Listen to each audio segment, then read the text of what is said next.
Bon, ben on a de la grande visite en studio. Ça faisait un petit bout de temps qu'on ne l'avait pas vu. Soit que ça ne donnait pas, soit qu'il était trop occupé à parcourir le Québec pour le Parti conservateur du Québec. Adrien Pouliot, comment ça va? Salut Martin, ça va très bien. Bon, ouais. T'as pas trop perdu la touch de faire de la radio, j'espère? Non. Bon. Qu'est-ce qui s'est passé depuis la dernière fois qu'on s'est vu avec le Parti conservateur du Québec? Il y a eu une élection partielle, tout juste ici, à côté du bureau, où M. Couillard a été élu. Bon, tout le monde s'en doutait, là. Ben oui, c'est sûr. T'avais présenté un candidat, là, aussi. Hein? Ouais, ben tu sais, pour nous autres, c'était ce qu'on appelle en anglais un dry run, là. C'était une façon un peu de s'organiser. Faire une campagne. Le B.A.B.A., les pancartes, le porte-à-porte, tout ce genre de choses. Alors, c'était une expérience. Pour nous autres, c'était une expérience d'apprentissage. On a eu tiré des leçons de ça, puis ça nous permet de nous aiguiser plus là pour la vraie campagne qui arrivera, on sait pas quand. Ouais. On sait pas quand. Toi, t'es-tu de ceux qui pensent que ça pourrait être au mois d'avril ou pas plus que ça? Non, pas plus que ça. Écoute, on va se préparer pour le mois d'avril, là, c'est sûr, mais moi, j'ai toujours de la misère à voir comment est-ce que François Legault pourrait se faire harakiri. Ouais, c'est ça. En appuyant Couillard pour renverser Mme Marois. Alors, donc, à moins que Mme Marois se fasse harakiri elle-même, là, parce qu'elle pense que la charte, tout ça, là... mais c'est un peu bizarre parce que c'est elle qui a passé une loi avec des élections à date fixe. Alors, tu sais, il est supposé d'avoir des élections seulement tous les 4 ans. Remarque que Harper avait fait un peu la même chose. Mais ils disent toujours, ça c'est pour des partis majoritaires. Minoritaires, ils ont toujours l'excuse qu'ils peuvent se sortir de ça, on dirait. Là. Ouais, exactement. Ouais. Est-ce que tu suis un petit peu les histoires de la commission sur la charte des valeurs? Honnêtement, je veux dire, là, je suis tellement... Je suis plus capable. Ouais, hein? Je vais t'en parler parce que je veux que j'en parle, mais je peux pas croire qu'il y a encore du monde qui sont bien excités par ça. Ça fait tellement longtemps. Nous, dans le 2 à 4, on a comme pris la décision de pas vraiment en parler. À part dans le bulletin de nouvelles avec Des, mais on n'a eu aucun invité là-dessus. Puis on n'a pas vraiment l'intention d'en avoir non plus parce que c'est le feeling que j'ai eu que le monde sont tannés d'entendre parler.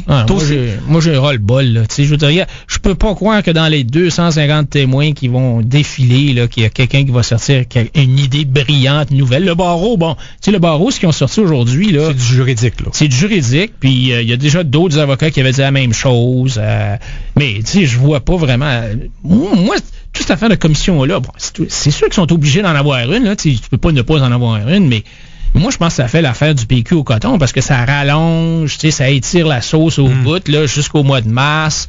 Puis en même temps, la commission Charbonneau, il va-tu avoir une espèce de culmination des deux là qui va mettre les libéraux dans le pétrin? Je sais pas. Mais en tout cas, mais parlons-en des libéraux, là, puis son député Tanguay, là. Je le regarde aller, lui, là, Tanguay, là.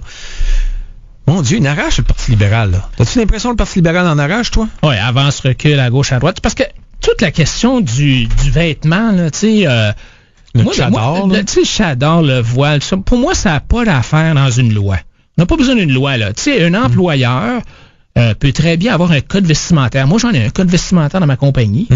T'as pas besoin d'une loi, là. L'État, le gouvernement du Québec, comme employeur, pourrait très bien avoir fait exactement comme Bill Clinton a fait. Bill Clinton a fait ça en 1997.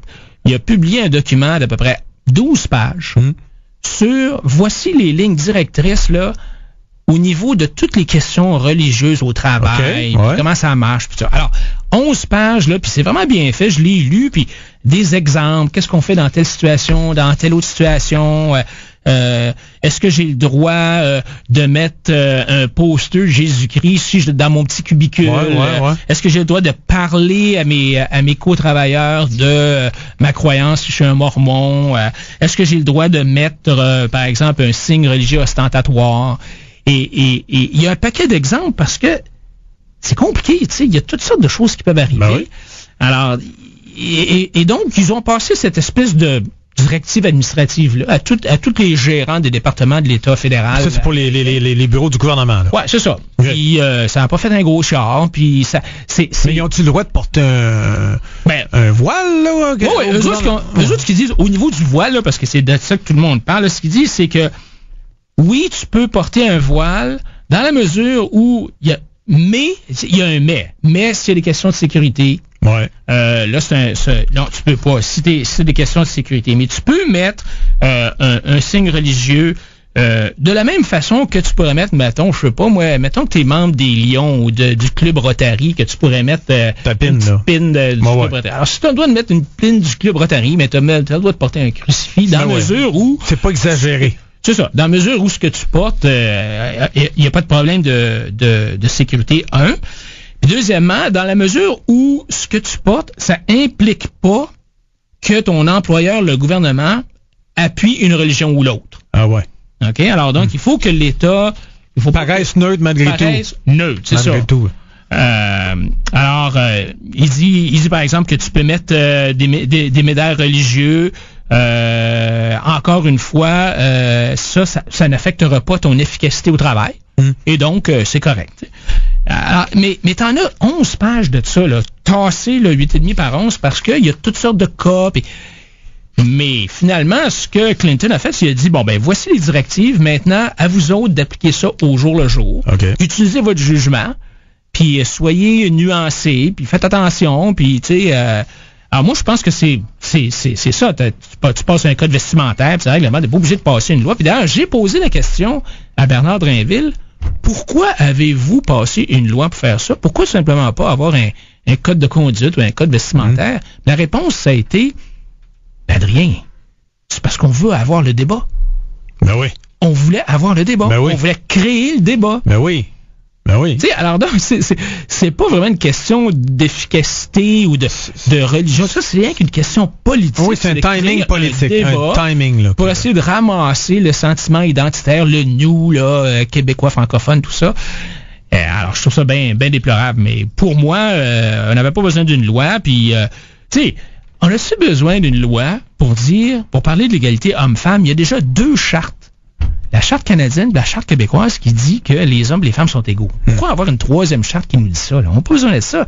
On n'a pas besoin d'une loi pour dire que l'Église et l'État sont séparés. Là. C'est déjà dans le droit canadien. La Cour suprême l'a dit. Il n'y a pas de problème. Tu sais, alors, c'est strictement un exercice politique. Oui, puis ils savent aussi qu'il y a des bonnes chances que ça aboutisse pas. Ouais, en plus. Il y a des bonnes chances qu'il va y avoir une élection avant. Il y a des chances que la CAQ puis eux s'entendent pas. Ils savent que le Parti libéral, ils s'entendront sûrement pas. Finalement, comme tu dis, c'est peut-être juste pour aller chercher des votes, là. Ouais, parce qu'ils vont chercher des votes pas mal en dehors de Montréal avec ça, là, dans les régions, un peu partout ailleurs. Écoute, là. Moi, je me suis promené, je me rappelle, écoute, Martin, j'étais dans un restaurant où est-ce que j'étais? À Saint-Jérôme, je pense. Il y a quelqu'un qui dit, Monsieur Pouliot, je veux vous parler. Ah ouais, OK.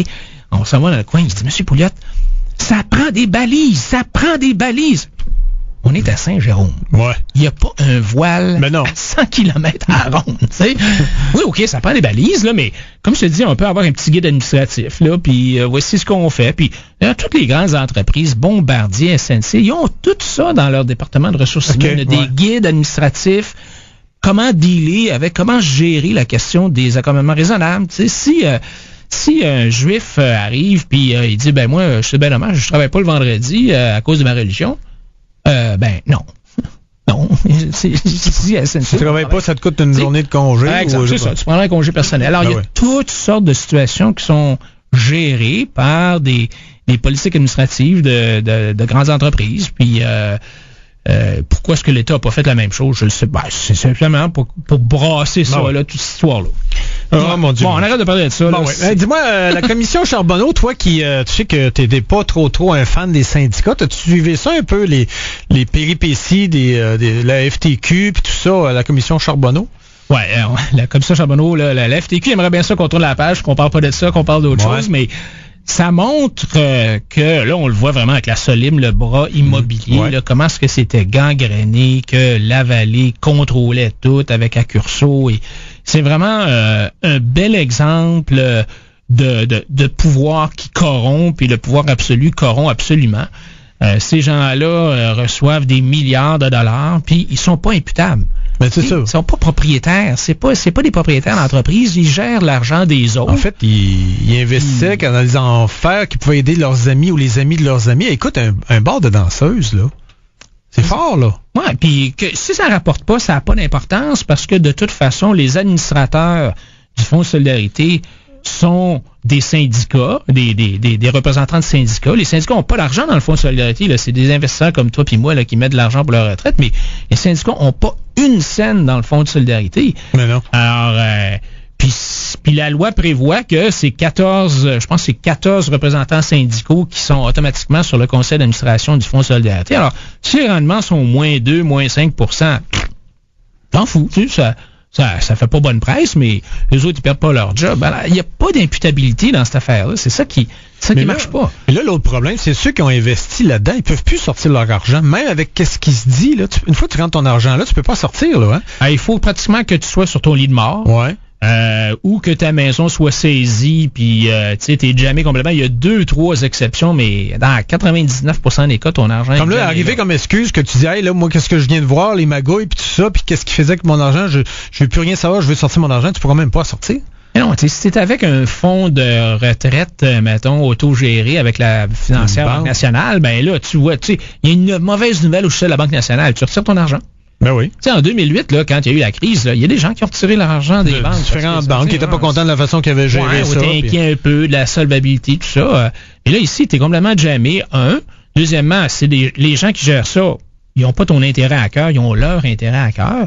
Troisièmement, c'est le contribuable qui paye. Puis en plus de ça, quatrièmement, on l'a vu encore plus récemment, le Fonds de solidarité, là, ils investissent pas beaucoup d'argent dans les petites entreprises québécoises. Là. Ils investissent bien de l'argent dans les grandes entreprises américaines, à la bourse américaine. Ils investissent bien de l'argent dans des obligations d'épargne de la Colombie-Britannique, puis de l'Ontario, puis du Québec. Finalement, il y a peut-être, pour moi, 20%, 25% de l'argent qui sert vraiment à la mission essentielle du fonds, qui est d'aider l'économie des petites entreprises québécoises. Mais alors, pourquoi qu'on garde ça là? Ben parce que le gouvernement a peur du syndicat.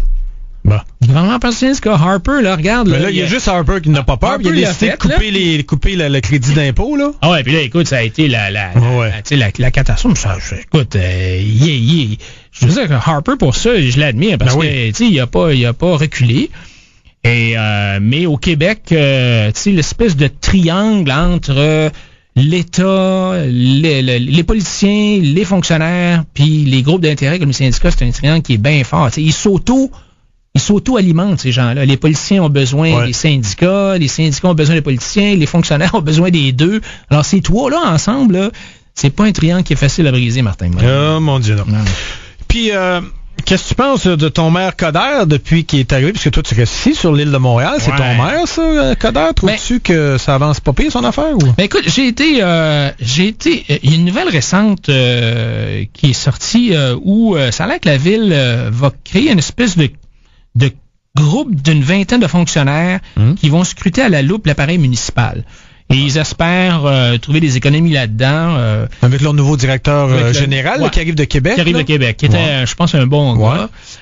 Évidemment, Montréal, c'est une administration plus compliquée, mais tu sais, au Québec, on a tendance à pas beaucoup se mesurer, puis à garder les choses cachées. T'sais, le centre de productivité du HEC a publié à peu près 2 mois, je sais pas si tu te rappelles, une espèce d'étude sur les coûts de toutes les municipalités. Ouais. Puis Montréal était comme dans le fond. Là, et là, ce directeur général-là, il a commencé à donner des chiffres. Par exemple, il dit le coût de la CSST à Montréal, c'est 2,40 $ pour chaque tranche de 100 $ versée en salaire. 2,40 $. Dans les autres municipalités, c'est 1,35 $. Ça veut dire qu'il y a beaucoup de monde qui tombe sur la CSST. Ouais. Pourquoi ils tombent sur la CSST, c'est parce qu'ils se font vraiment mal ou c'est parce qu'ils sont écœurés ou parce qu'ils font semblant ou parce que quoi, là? Ben, c'est ça. Tu sais, on veut pas te mettre à la porte parce que, j'ai mal dans le dos. Je suis en burn-out. Tu m'avais brûlé. Tu m'avais fait travailler trop. J'ai fait travailler 32h30 la semaine passée. Quand tu mesures, tu peux trouver découvrir des choses comme ça. Alors, le DG disait, par exemple, que les bureaux là, des employés à Ville de Montréal, c'est comme 50%, 100% plus gros en espace là, que la norme qu'on retrouve au gouvernement provincial ou fédéral. Mais ça veut dire que ça coûte 2 fois plus de loyer. Là. Alors, toutes des choses comme ça, on se mesure pas.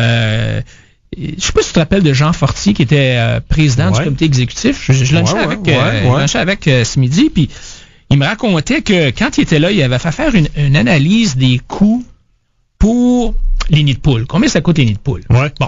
Alors, ça coûtait à ce moment-là, je pense que le budget c'était 17 millions dans le temps qu'il était là. Puis là, ben, les fonctionnaires demandaient toujours plus d'argent. Tu sais, on a besoin de plus d'argent pour appeler plus les nids de poules, puis tout ça. Là, ben, t'essaies de savoir OK, ça coûte combien remplir un nid de poule? Les fonctionnaires, ça coûte 500$. Okay, 500$, c'est-tu beaucoup? Pas beaucoup? Un nid de poule. Tu sais, si tu te compares pas, c'est à peu près un pied par un pied par un pied de profond, là. Mais disons qu'au pif, là, tu as trouvé que c'est un peu cher. Alors, la ville a demandé à une compagnie internationale de venir puis de regarder la possibilité de prendre en charge les nids de poules. OK, à contrat. À contrat. Ouais. Alors, ils ont fait l'analyse, ils ont fait appel à des ingénieurs les plus expérimentés pour mettre au point une technique puis des équipements capables de faire ça. Rien n'a été laissé au hasard. Là, ils ont fait une grosse affaire, là, les équipements, tout ça. Et la façon qu'on calcule le coût des nids de poules, c'est on prend les tonnes d'asphalte. Combien de tonnes d'asphalte qu'on est capable d'utiliser dans une semaine à remplir des nids de poules. Alors, eux autres, cette compagnie-là, ils s'attendaient à ce qu'ils pouvaient aisément installer 5 tonnes de bitume chaud par heure.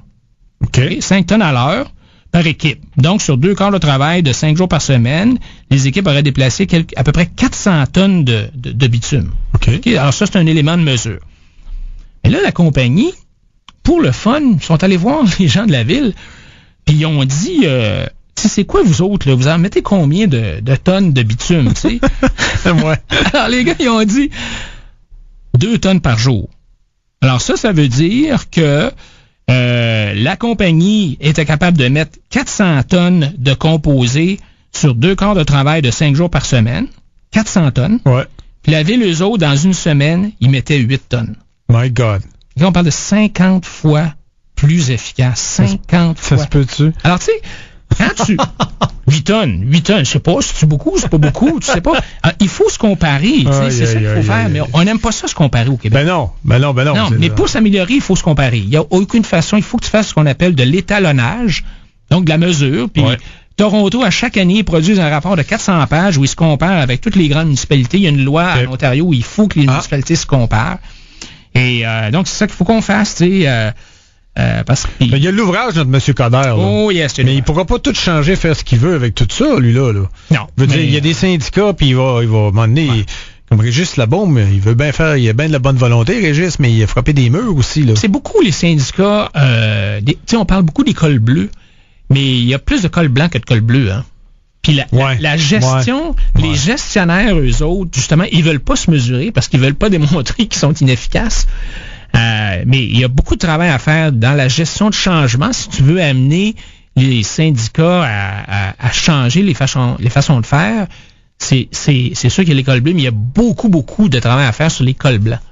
Okay. Alors ça, c'est bien du travail à faire de ce côté. Mais à part ça, je trouve ce qui est correct là au niveau là de prenons le pont Champlain là, le péage. Là. Tu penses quoi là, il est là, il sort là, Coderre. Non, il n'y aura pas de péage, C'est juste pour bien paraître auprès de ses citoyens. Il sait que c'est pas lui qui contrôle ça, puis il n'y a rien qui va faire qui va changer. Ouais, mais c'est pas lui qui paye là. C'est ça. Il n'y a pas de péage. Ça veut dire qu'il faut que. Non, moi je suis en faveur du concept d'utilisateur payeur, mais il faut pas que ça soit que tu fasses payer l'utilisateur sans baisser les impôts. Là, c'est ça le problème. Parce qu'on paye déjà beaucoup l'automobiliste. C'est ça. Alors, normalement, tu dis, OK, l'automobiliste, normalement, avec les taxes que je paye, je devrais être capable d'avoir un pont qui a de l'allure. Si tu veux me faire payer pour le pont, ben il faudrait baisser mes impôts ailleurs. Mais est-ce qu'on devrait faire payer tout ce qui entre, partout, tous les chemins qui entrent sur l'île devraient avoir un frais? D'après toi, on devrait juste le mettre sur le pont Champlain? Ben, regarde, il y a le pont de la 25, là, puis les autres sont pas payants, là, tu sais.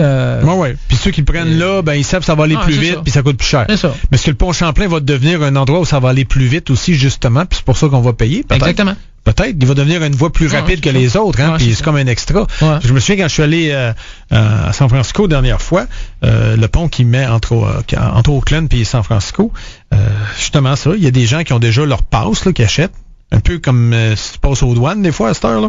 Puis, mais écoute, tu veux faire la queue puis attendre, t'attends, ça te coûte rien. Mais si ça te tente pas, t'embarques dans la voie qui est réservée à ceux qui ont le capteur, la passe, puis tu y vas. Fait que t'es pas obligé tous les jours de passer là. C'est pas tout le pont qui est payant.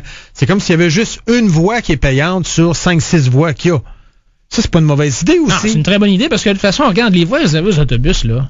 C'est vide la moitié du temps. C'est sous-utilisé. C'est sous-utilisé. Alors pourquoi Ben, c'est parce qu'au Québec, on est égalitariste, là, j'imagine, puis on dirait, là, on a des ponts à 2 vitesses. Là.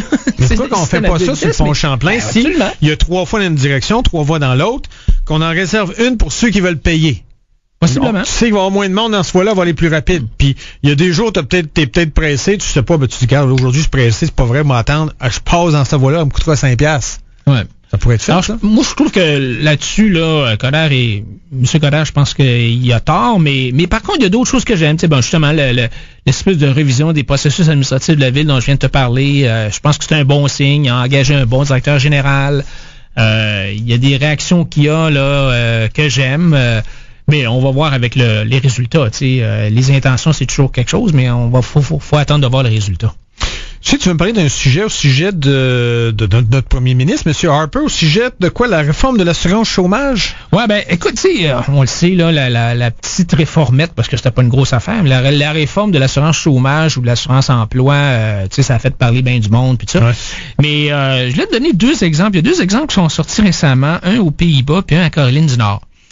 Aux Pays-Bas, là, okay, ça c'est les pays nordiques là, qui sont socialistes, là, puis qui ont des régimes sociaux ou des programmes sociaux. J'arrive de là, j'étais là dans le temps des fêtes. Là. Alors, aux Pays-Bas, ils viennent de faire une réforme et maintenant, avant de toucher ton chèque d'assurance chômage, il faut que tu ailles chercher activement un emploi durant au moins 4 semaines. OK. Deuxièmement, une personne qui touche un chèque de chômage va être obligée de faire du bénévolat dans un organisme reconnu. Ouais, ça c'est bon, ça. OK, donc c'est pas vrai que tu fais le chômage, tu es assis sur tes 2 fesses. Puis troisièmement, c'est celle-là le clou, une personne sur le chômage devra obligatoirement accepter tout emploi se trouvant à moins de 3 heures de route de son domicile. Hey, ça chialerait ici. Nous autres, c'est quoi, 100 km? Si c'était 1 heure de route? 100 km, tu sais. Wow. Puis, il y a une autre réforme qui vient de... Tu sais, aux États-Unis, Obama, pendant la crise, ils ont une assurance chômage aux États-Unis qui dure 26 semaines. OK? Puis, durant la crise, Obama a fait augmenter ça à 99 semaines. Wow. Puis là, c'est une augmentation qui dure comme à tous les 6 mois. Tu sais, OK, pour le prochain 6 mois, on rallonge ça à 99 semaines. Puis ça, à chaque 6 mois, ils ont renouvelé cette disposition-là. Mais au mois de juillet, la Caroline du Nord a décidé de se retirer unilatéralement de ce programme-là. Oh. Et là, ce qui est intéressant de voir, c'est les conséquences de ça. Parce qu'en Caroline du Nord, le chômage était plus élevé que la moyenne nationale. Et on sait que ça a baissé le chômage aux États-Unis, mais à Caroline du Nord, ça baissait moins vite que le reste du pays. Et là, ce qu'on a vu, c'est que depuis cette réforme-là, depuis que la Caroline du Nord s'est sortie de ça, le taux de chômage a baissé de à peu près 17% contre seulement 4% au niveau national. Ce qu'on voit, c'est dit, là, on n'a plus d'argent qui rentre, on va se trouver un job. Ben, c'est ça. Bon. Je veux dire, c'est la nature humaine. Quand on a des programmes sociaux qui sont trop... Je ne dis pas qu'il faut éliminer les programmes sociaux, mais quand on a des programmes sociaux qui encouragent les gens à ne à rester sur leur deux. C'est humain, c'est normal. Pourquoi aller travailler quand je peux avoir un chèque à rien faire? Le bébé, il se force pas pour manger. Il sait qu'il va être nourri, là, le bébé. Là. Alors, on a une belle preuve qu'il y a dans bien d'autres pays où il y a des réformes, puis ça chiale pas autant qu'ici, la petite réformette de M. Harper. Bon, c'était bien le fun que tu sois revenu. Ça fait plaisir d'être avec toi, on n'avait pas parlé. Pendant ce temps-là, Christine puis Des ont pu commencer à préparer